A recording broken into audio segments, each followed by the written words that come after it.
Our presentation is about the vehicle's lubricating system.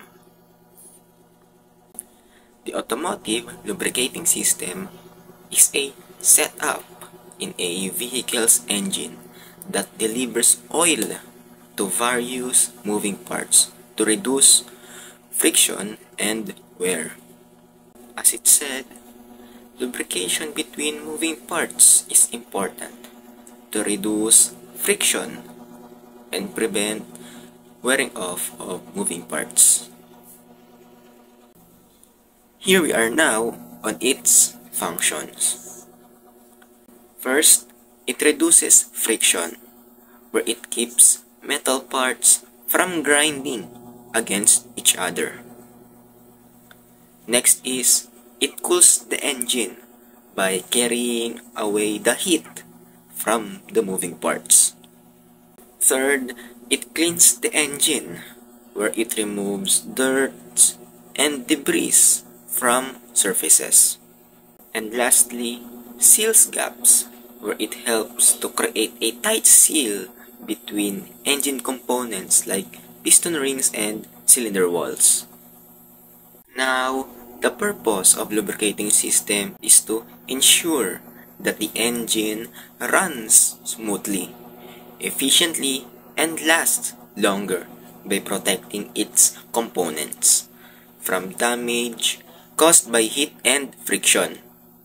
So, all in all, lubricating system is crucial when it comes to mechanical moving parts to make them last longer, not only in automotive industry, but in also to other kinds of machinery. The history of automotive lubrication began with manual oiling and splashing system in early engines. By 1910s, pressurized oil system with pumps, improvised efficiency, full flow system, and multigrade oil emerged in mid-20th century, followed by synthetic oils in 1970s for better performance. Modern system featured eco-friendly designs, advanced monitoring and adoption for hybrid and EVs, showcasing continuous innovation to enhance engine efficiency and longevity. Modern systems feature eco-friendly designs, advanced monitoring, and adaptations for hybrid and EVs, showcasing continuous innovation to enhance engine efficiency. What's up guys, I'm back again, and today our discussion is about lubrication system parts and function. So the lubrication system consists of 15 parts. So the first part is oil pump. It stores engine oil when not circulating. Next is oil pump. It circulates oil under pressure to lubricate engine parts. Floating oil intake and screen. It draws oil from the pan, filtering large particles. Drive shaft. The drive shaft powers the oil pump, typically linked to the crankshaft. Oil galleries. The oil galleries channels that distribute oil to different engine parts. Crankshaft. It rotates to drive the pistons, requires lubrication to reduce friction. Camshaft. It controls the opening and closing of engine valves, also needs oil. Timing chain tensioner. Timing chain tensioner keeps the timing chain tight, lubricated to prevent wear. Push rods. The push rods transfer motion from camshaft to rocker arms. Lubrication reduces wear. Tap converts camshaft motion to linear motion for push rods, rocker arms, and rocker shaft. It operates the valves, requiring oils to prevent friction. And valves. It controls air, fuel intake, and exhaust. Lubrication ensures smooth operation. Cylinder head. The cylinder head houses valves and guides oil to key parts. Oil filter. It removes contaminants from oil to maintain clean lubrication. Oil gauge. Indicate oil pressure to monitor lubrication efficiency. And that's all. Thank you. I hope you learned something new today, guys. Bye-bye. We will be talking about the basic construction of lubricating system. Its components are: number 1, oil pump. The heart of the system, the oil pump circulates lubricating oil throughout the engine. Number 2, oil filter.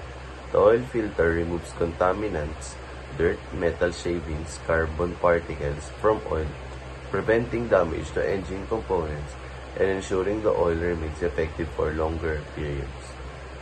Number 3, oil pan. The oil pan is the reservoir that holds the oil when it's not circulating throughout the engine. Number 4, oil galleries. These are channels or passages within the engine that direct oil to critical components like the bearings, pistons, camshafts, and other moving parts. Number 5, pressure relief valve. This valve ensures that the oil system maintains a consistent pressure. Number 6, oil cooler. In some systems, an oil cooler regulates the temperature of the oil, preventing it from getting too hot and breaking down. Number 7, oil pump pickup tube. This tube submerges in the oil pan and supplies the oil pump with an oil to circulate. Number 8, oil pressure gauge sensor. Monitors the oil pressure and provides feedback to the driver or engine control unit, or what we call an ECU, alerting them if pressure falls outside the safe limits. In a typical automotive engine, the system is designed to provide continuous lubrication, cooling, and cleaning, helping reduce friction, wear, and heat in the engine components. That's all. Thank you. Fluid friction is a resistance that occurs when the molecules in a fluid rub against each other or collide. It is the most important type of friction in lubrication, and it can lead to heat, increased wear rates, and viscosity loss. Lubrication reduces rolling friction by creating a film between surfaces that prevents metal-to-metal contact. This reduces sliding friction and mechanical wear, which can damage bearings and cause grooves in the surfaces. Sliding friction.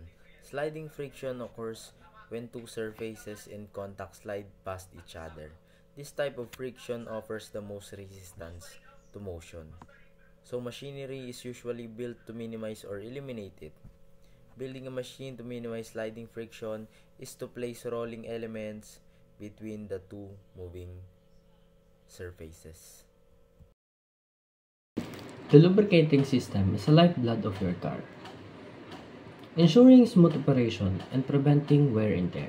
It works by circulating oil throughout the engine, creating a protective film between moving parts that minimizes friction.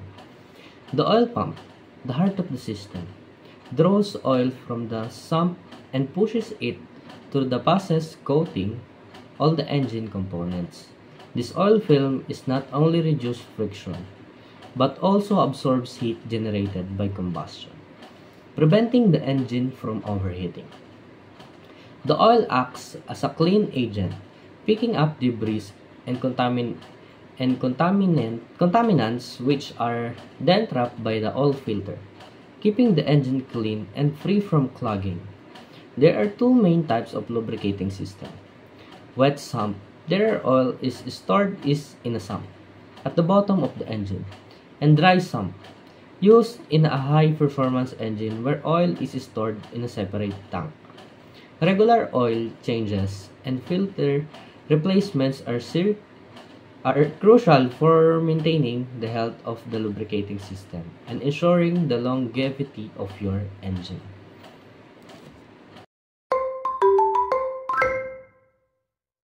Our topic for today is about lubricating systems. Lubricating systems are all about keeping machines running smoothly and efficiently. They do this by reducing friction and wear between moving parts. Imagine two pieces of metal rubbing against each other. They get hot, wear down, and eventually break. Lubricating system use oil or grease to create a slippery layer between those parts, preventing them from touching directly and causing damage. Lubricating system help machines last longer and work better by preventing wear and tear. They're used in lots of different things, like cars, airplanes, and factory equipment. There are many different types of systems, each designed for a specific job. Aside from smoothing and preventing wear, the lubricating system also functions as part of the cooling system. The lubricant circulates or flows around, absorbing heat produced by the movement of mechanical parts, as one of the properties of liquids. Another factor in cooling is the weather, air, and speed. However, it is important to note that the lubricant should not become too cool as it could thicken and similar to frozen cooking oil.